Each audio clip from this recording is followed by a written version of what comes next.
Hey guys, it's Alex here from Workshop 12. And today, allow me to introduce the Workshop 12 Tesla style display for your Jeep Wrangler. The beautiful part about this display is that it has 13.3-inch IPS display with 8 gigs of RAM, 128 gigs of storage, plus it comes with wireless CarPlay, wireless Android Auto, and the best part is all your factory features and settings will be retained, including your backup camera. So, what's in the box? The first thing you're going to notice is a bunch of wires. But don't worry, I don't want you to be overwhelmed because lucky you have this bald guy to walk you through it. The thing we got is the video converter, which allows you to see the backup camera right on the unit. You got your CAN bus module on here. You have 2 USB ports that will be used. Well, one of them will be used. The other one is an additional one that will be fished through the glove box. So you'll be able to have an additional port to connect any USB storage, watch a movie, whatever it is you want, or of course for any future software updates that we'll be sending you. Then you have your LTE antenna. You have a SIM card for LTE 4G tablet data plan, so you'll be able to have access to internet. Now, speaking of internet, one of the common questions that we get asked is, well, Alex, the unit comes with Wi-Fi. Can't that just hotspot my device, my phone, and connect to the internet?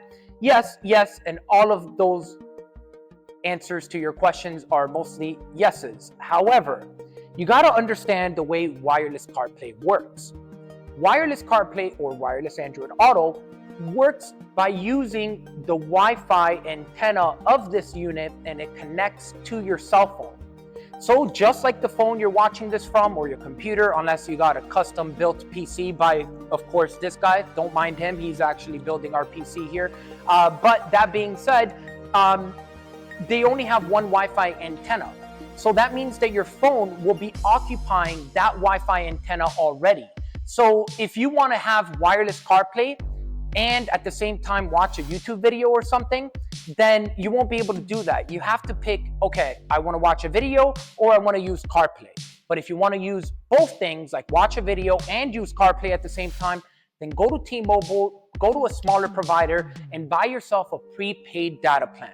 Then we have our GPS antenna. We have this little USB extension cord, okay? This is actually gonna connect to one of the USB ports from our unit. And this is what's gonna be able to retain your original USB port. And then we have the main stereo harness. The main stereo harness has a little tiny connector that will be connected to the CAN bus box, just like that, okay? And then this is for your FM, AM antenna, which you'll be able to connect. And I'll show you how and where all of those connections go once we jump into the vehicle to actually do the install. Then you have your little Wi-Fi antenna. Woo! And then you have your RCAs. So for those that have custom sound systems, here at Workshop 12, we're all about making some loud noises, but making sure it also sounds good. So the good thing is this unit does come with a dedicated RCA subwoofer output. You just connect the Y splitter to it and you'll be able to connect your subwoofers, or you'll be able to connect any aftermarket speakers you have, as well as you have an amp turn on cable here, remote wire, that you'll be able to connect to your your subwoofer amplifier to retain that. And then you have your RCAs for your cameras or any external cameras that you'd like to add. You can add another external camera on here, so you'll be able to have that.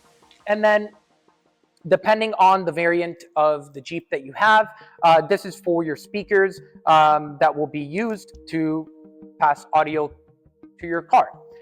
All right, guys, so now we are in a Jeep Wrangler, and the tools that you're gonna need for this installation is the provided trim tools that you get in the package. You just need one.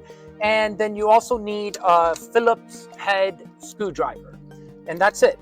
So the first thing you're gonna wanna do is remove the trim here for your climate and your push to start. This trim is a total beep. It is honestly, yeah, take your time. Don't rush. I recommend going through the sides here. Obviously, I already took this apart because it took long time to take it out, but take your time. You're going to stick it through here and then just start bending, like twisting these over a little bit, and then work your way. And then as soon as you pop this out just a tad bit, start making your way all the way through. And then once you pop it out, it's going to look something along the lines like this. All right, the first thing you're going to want to do is pop this right off, and as well as your push to start. Okay, and now we just need to transfer. We're going to be transferring this a little bit later, the push to start switch onto the new unit. So just set this to the side. You're going to see one screw here and another screw here. You're just going to simply undo these two screws.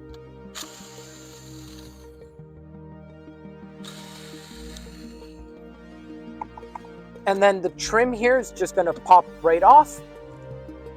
You can use your tool.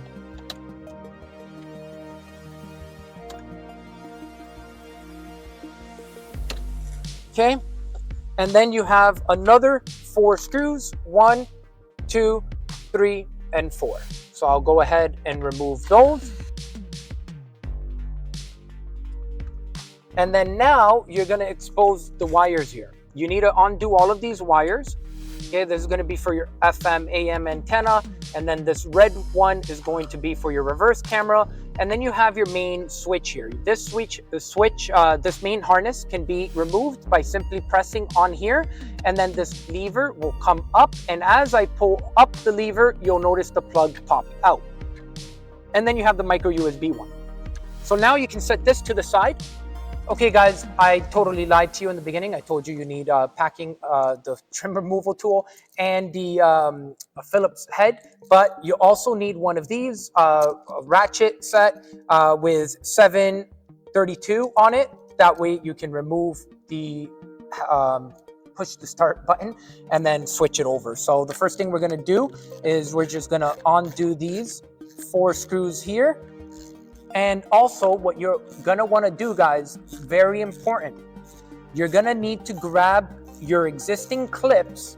These clips right here, you need to remove them and be putting them on. If you need more, then grab the rest from all the ones that we removed and swap them over. So we're gonna be switching the power button as well as, the push to start button, as well as those clips onto the new unit.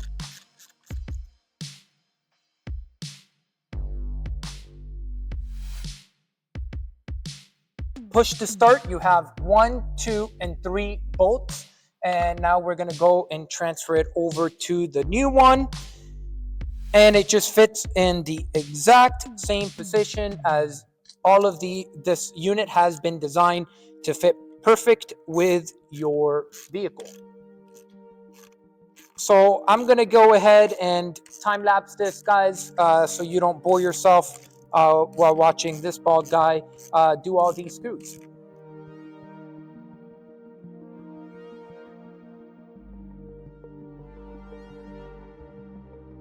This is the main stereo harness that we're going to be connecting first, okay? And this is going to be the main power, the main actual harness here that will be connected to this one. To connect this one, I know it's a little tricky at times, okay? First, make sure you're not like me and make sure you have it on the right way. And then you're going to bring it down slowly until you notice that this moves. Once this moves, you can secure it by pushing it all the way down, and you're done. The next thing is you're going to notice that you have this cable here, which is going to connect to this one here. Then you're going to want to make sure you connect aux in R with aux in R and aux in L with aux in L together to the main, to the RCA ones that come for the camera. And then you also want to make sure that you connect from this black box, which is the video converter.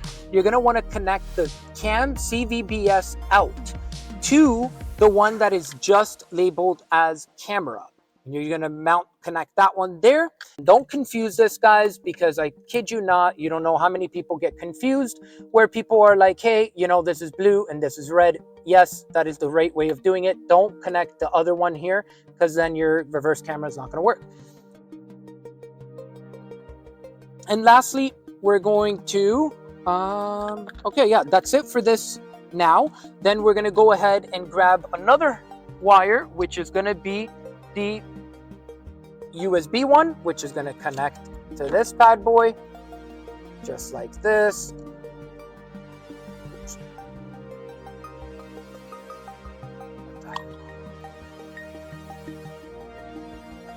Okay, just like that. And then before we continue to do all the rest of the wiring, we're not gonna fish the USB and the SIM card tray to the glove box, and then also mount the LTE and GPS antenna. As you can tell, we already fished the USB, the OTG USB, and the SIM card right on here. Now, one of the things is I wanted to show you how to remove the glove box for those that don't know how. And it's actually extremely simple. At first, going to connect right here, okay? And the easiest, literally, okay, when you open the glove box, okay, it just slides down. But right here, you're gonna notice that there's a little tab. I don't know if you can see it on the camera, but literally just hold this up a little bit and then push this up, and then it just slides down. And then you just pop it right out. You can easily fish the wires through, and you are done. So I'm gonna leave these wires in here. We're gonna lock this back up because we are done with the glove box. Okay. So we have wired everything in. Now it's all about just putting everything in wire and actually plugging things in to the new unit. Little side note, I ended up just literally connecting the GPS and LTE antenna right at the back here. I just used the adhesive that already is included and attached on it, and I just stuck it on here. I did clean off that area first so it can stick much better. And then I put the GPS right next to it. It is important to kind of stick them somewhere at least where there's plastic, because if it's metal, it might interfere with the signal. So now to do the main connections, literally, this is going to be the RCA. The RCA is just going to fit right here on the big one. Then we have the SIM card. SIM card is going to be the small one here. Then we have the brown one for the USB, and this is just going to connect right above here, above the SIM card one. And then this is going to be for the SIM card, sorry, the LTE antenna is going to be the one with the little white dash here. So this is going to be put on this side, which I'll do that at the end because I'm going to have to tuck in the wire, like bring in the unit closer. So I'm just going to do the GPS one for now.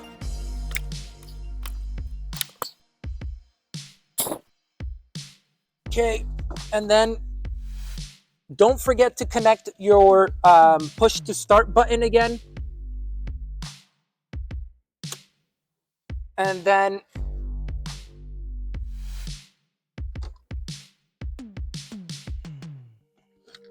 the white connector, looking for the white connector right over here. Go at the back here. And then what else? And then we have, the FM antenna is going to be this one here, which the FM antenna one is over here.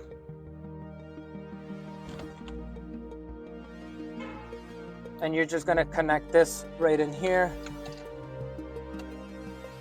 Okay. And then now we just have the main power one. We already connected this black one. Okay, so now there is not a lot of room back here, guys. So you're gonna need to be creative with the wiring here. I might just actually tuck everything in first.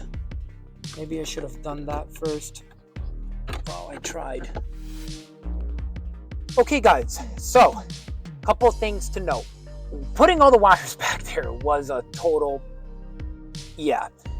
There is no room back there. I don't know what the hell or who thought of that idea, but that is crazy. So we managed to literally tuck everything in. It fits. I've done it. If I've done it, you can do it too. Now, I will tell you, it is a lot more difficult than it seems to tuck all the wires in there nice and tidy.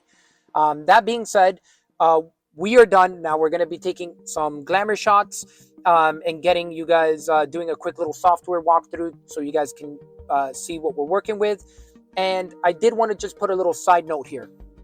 I did not end up using these brackets, as these brackets here, they did not fit very well. You guys may require these brackets depending on the variant of Jeep Wrangler you have, or Gladiator, because this unit does also fit the Gladiator. So that being said, don't use these if your vehicle doesn't support it. Let's boot this bad boy on, and let's give you guys a little software walkthrough on how everything works. And I will switch the camera over so you guys can get a little bit of a better view. Okay guys, so once you boot up the unit, you're going to notice the beautiful bright display. You can swipe up to access all of your apps. You can click on the Google Play Store to download all the apps that you would like. On top of that, you have your Car Auto here, where you can connect your wireless CarPlay or wireless Android Auto. You're able to access all of the apps from your phone. On top of that, you'll be able to navigate and to, of course, listen to music. And the best part about this unit is that it's all plug and play. And as you can see, if I use on the steering wheel to skip the song, I will be able to skip it, as it retains all of your factory settings. If I want to increase or decrease the volume, you can see on the screen that it does do that. Copyright reasons, can't increase the music for you guys, but you get the gist. Besides that, we do have in the box, you're going to receive some QR codes where you'll be able to get a full walkthrough video on how all of the settings work, what they are. On top of that, I will also show you guys how to customize the UI to change the background and get all that going. This is just more a generic video. You guys know I make my videos way too long for you guys, so we're going to try to make these a little shorter. But besides that, I want you guys to be paying attention on how flawless this unit is in terms of speed. It is very snappy. This is the Android settings. It is based off of Google Pixel 3, so you're getting the pure Android experience. And there you guys have it. You got all of your climate controls as well here, where you'll be able to adjust everything from your climate. On top of that, you also have your reverse camera. You can see right now I turned on the unit and it automatically made it into dark mode, as the headlights turned on. And if I put the car in reverse, you're going to notice the reverse camera as well working. And then your climate here, you'll be able to fully adjust the climate up and down and adjust the temperature to your liking. And then there you guys have it. Let me know if you guys want something a little bit more in depth, and I'll be more than happy to get you guys a more in-depth video. Okay guys, there you have it. This is how you install the beautiful Workshop 12 Tesla style screen in your Jeep Wrangler. As you guys know, for people that have our existing customers that have been a part of us for all these years, you guys know we're all about providing the highest quality products and back it up with exceptional customer service. And for the new people, you guys know we're here for you. Any type of issues you guys have, any troubleshooting, software walkthroughs, I'm your guy. We'll be able to go and schedule our one-on-one video call with yours truly, and we'll be able to set you guys up. That being said, I needed to shout out to Tint World in Mississauga here near Toronto, as we are using their beautiful facility. As to be quite honest, our shop literally right next door does not have a bay, and even though the weather is a little bit better, of course, you can't compare it to this. So thank you, Tint World Mississauga, for helping us out. And of course, the customer, special shout out to the customer, as this is his beautiful Jeep Wrangler. And now he has, I guess, officially been pimped. You know, pimp my ride. I don't know if you guys have seen that, but anyways, thank you guys. This is Alex from Workshop 12. Peace.